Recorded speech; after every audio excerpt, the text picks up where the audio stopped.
not sure if you expected that if you were an Indian fan when England resumed things at about 198 for 7 this morning. Over 100 runs in that session, going at just under 4.5. And Stuart Broad and Joss Buttler have put on the best partnership of the game so far, 90 in very quick time, which sees England sitting pretty at 300 plus for 8 wickets. This is ESPN Cricket for Matchday. Ajit Agarkar and Monty Panesar to try and make sense of a session which just didn't seem to end for India. Ajit? Yeah, I think poor start today. I mean, it's the one thing that India did really well throughout the course of the day, in spite of not getting wickets in those first 2 sessions, was be a lot more patient. You know, keep hitting decent lines, lengths. There was enough on offer. The ball was new, and once the lacquer's gone off, there's still enough movement on offer. Again, tactically, you've got to question Virat Kohli at times. You know, when things just don't start happening for his bowlers. Starting with a deep point first up today. In spite of all those defensive fields, India's conceded 106 runs in that session with basically the tail batting with Buttler. And Butler's been really good. He's been smart. He's not avoided getting the tail ender on strike, taken singles which were there on offer since ball 1. And that's eventually made India pay, because Stuart Broad's played really nicely, who at the moment his batting's been all at sea in general, but has played beautifully. Rashid started really well. But yeah, I mean, India doesn't seem to have a plan B if plan A doesn't work. And today the plan A, the execution wasn't as good as yesterday. I think maybe the desperation to bowl England out got the better of them. I think there was too many things tried, whereas yesterday, in spite of not getting wickets, they were quite patient for long periods of time. A little bit of fatigue set in as well with the 3 seamers, and Jadeja's not had a great morning either. Alright, so it's not been a happy morning for India. Monty, thoughts? Do you agree with Ajit? India just came out looking like they would just roll their arm over and the wickets would fall, and they didn't. Well, I think, yeah, I agree with Ajit. I think India's had a poor session there. They've only, they should have bowled, well, they should have bowled India out for 250 there. I think it's been a absolutely devastating session for India, because this is where I think England could win the test match, because this is a match-winning partnership, and if they get anything up to 350, it's going to get harder to bat 4th innings on that pitch. The wicket's going to be dry, it's going to start crumbling, and England got 2 spinners. So this session has, you know, brought England back into the game, and they have to, after lunch, you know, try and knock them off as quickly as possible, because anything 350 plus then, and Buttler gets going, you know, they could actually get 400 here. So if India can knock these 2 wickets off after lunch quickly as possible, then at least India still, you know, in the game here. Anything 350 plus, I think India's going to struggle to compete with England, because the runs on the board in the first innings is so crucial, because that wicket's going to get slower, it's going to start crumbling, and it's not going to be easy batting 4th innings on that pitch. Yeah, and I like the point Monty makes, and it's not the first time that India find themselves in that situation. Sam Curran in Test 1, Chris Woakes in Test 2, Curran again in the last Test. They gave themselves so much time at Trent Bridge, otherwise there was a sort of a frustration by Buttler and Stokes there too. Why can't India finish things off after finding themselves in good positions? I'm not sure. I think we've had that trouble when I was playing as well. But this is arguably, like we've said, a very good bowling attack. And they got Rashid out, you know, in the morning, who potentially was a lot more troublesome than maybe a Broad and Anderson can be.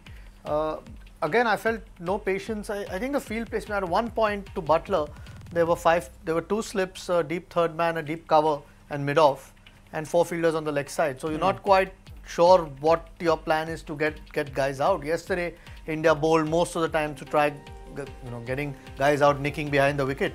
And every time the ball was in those sorts of areas, Buttler's nicked. He's been lucky a couple of times because he's gone wide or slip.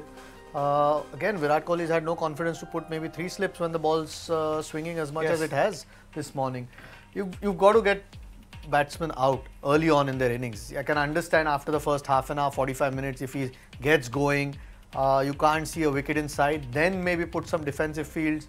But yeah, pretty disappointing session for the captain as well. I mean, the bowlers may be a little bit impatient. Maybe, you know, that's been a lot of bowling for them throughout the series. What, 30 odd overs for Ishant already in this innings. What, 27 or 28 for Bumrah. Similar for Shami somewhere in that number. So There's been a lot of bowling, but there's been enough on offer with the ball, which makes it harder for me to understand why the mindset of going when 198 for 7 overnight to first thing is to save runs instead of trying to get people out when the ball's new, and the bowlers are a little bit fresher than they will be now, which if you don't get early wickets, the job starts getting harder and harder on the second day. So yeah, poor tactically this morning. Ishant Sharma is a 90 test bowler, we've said that so often. Mohammad Shami has played a reasonable amount of test cricket now, 5 years or so. Don't you go up to the captain and just say that's not a field I want? Yeah, I mean, I would have thought as a bowler I would. I mean, at one point there were 4 fielders on the leg side and 5 on the off. So you're not quite sure, and it's not as if it's reverse swinging where you're trying to hit the pads or get the batsman out bowled. You still have 2 slips on a pitch where there is enough carry, there's enough movement in the air where you have a chance of nicking batsman out, and particularly a guy batting number 10. So yeah, like I said, maybe they got carried away of trying to bowl England out quickly and lost. Forgot about the basics. Deep point for Stuart Broad early in his innings, wasn't it? Ball 1 when he got off strike. Quite hard to understand. I mean, that's the thing. It's very well to think we'll save runs and eventually that opportunity will come. If it doesn't arise, you're giving runs for free for no reason. What about the use of Virat Kohli, the use of the bowlers by Virat Kohli, Monty? Just a couple of overs of spin. He started with Bumrah, who Ajit and me were remarking, we haven't seen him bowl a loosener first thing as he did to Adil Rashid first ball this morning. But the use of his bowlers, arguably they are tired. It is the 5th test. They don't have Hardik Pandya as the extra bowling comfort option. Do you think he erred there? I think the bowlers were quite desperate. I think they should have stuck pace. They should have bowled like they did yesterday when they know wickets weren't coming. They were just playing attritional cricket where they're going 2 and over.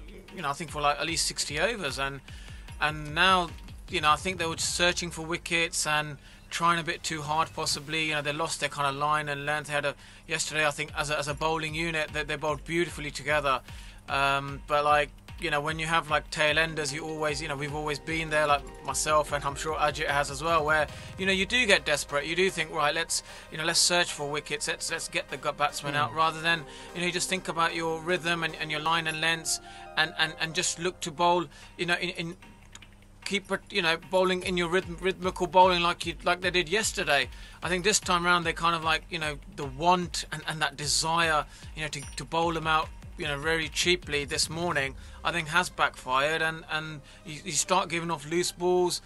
You kind of lose your own rhythm as well, and it kind of helped Buttler and Stuart Broad to start playing a few shots, and once they're set and they find their own tempo, they score very quickly, and you can see like they've gone up 4.5 over, for the whole session, and if they bat for another hour after lunch, then I think it's going to be very difficult for India to get back in the game. If India want to stay in this test match now, they need to get these 2 wickets very quickly after lunch. Yeah, I know what you're trying to say.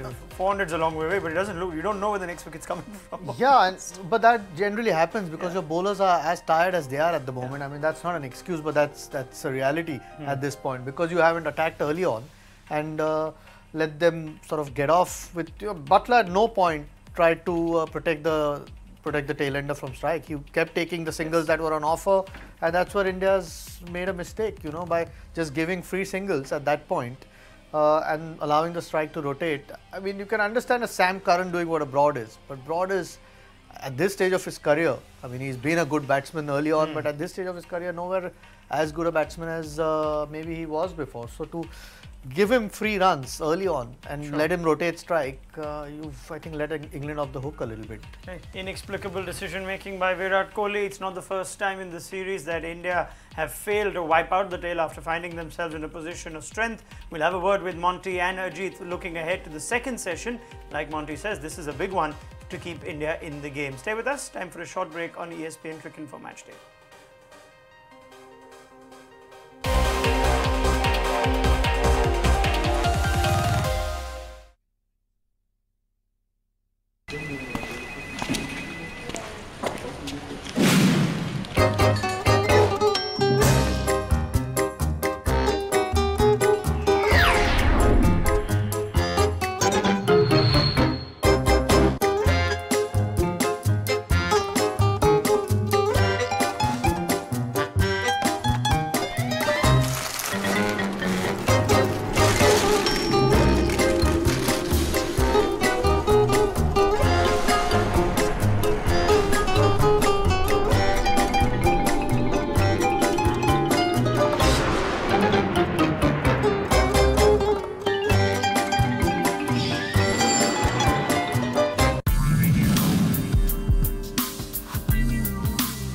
Catch the best of the England-India series on ESPN Cricket.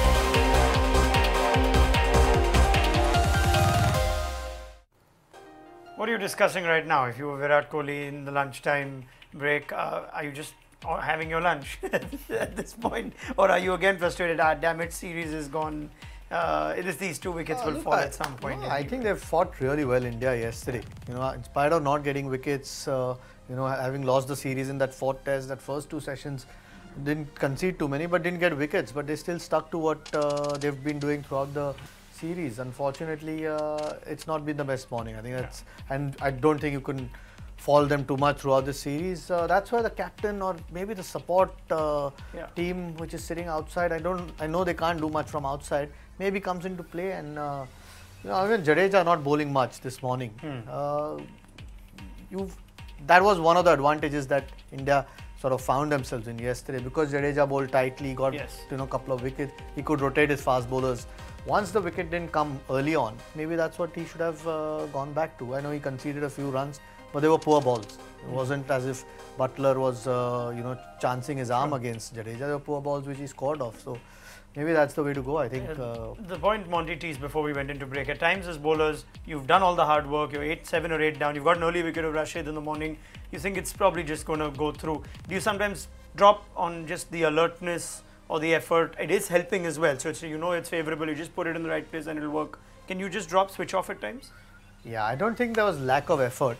I think there was some good batting also. You've got to give England credit. I always feel the easier it is to rotate strike between batters, the harder it gets, because you're always wondering that you're conceding runs as well.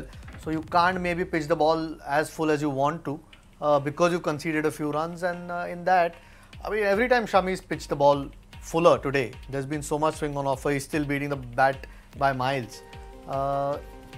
Again, you know, it is worrisome for India at the moment. If they don't get an early wicket after lunch, Monty's right. It could be looking at you know, conceding 400 runs with the way it's going, and hopefully he gets, you know, who he thinks his best chance to get a wicket is. But I think the spinners got to have some support from the other end. See, give credit to England, Monty, just as their batting, as far as their batting goes. When they look back in a reflection of this series, they look back at Jos Buttler, all the questions around his somewhat left field selection and his return to Test cricket. That's 350 plus scores now, 100 in the series. He's turning out to be a very handy number 7 Test batsman, isn't he? Yeah, I think Jos Buttler was maybe slightly surprised himself initially when he came back from the IPL, thinking that he'll get back in the Test team. And obviously the England selectors took a bold decision. They thought they wanted, you know, someone who's had a successful, you know, platform in the white ball cricket, and he did brilliantly well in the IPL. Was, you know, probably had his best IPL since he's you know, been involved. And I think that was a brave decision, and it was also interesting to see how he would respond to that. And I think he's done, you know, really well. He's learned to bat long periods of time in the last Test match, and he's kind of found a method how to now bat at Test matches. And I think, you know, for each form of the game, you have your own game plans, there's your own tempo and your own style. But I think now he's you know, I think the last innings obviously helped him batting long periods, understanding how to play a patience game, and yeah, and I think he's been brilliant. All right, well, he is England's leading run getter this series. Monty Panesar, Ajit Agarkar, we will get your thoughts at tea time. Do join us then for our tea time show to see how many England have gotten by then.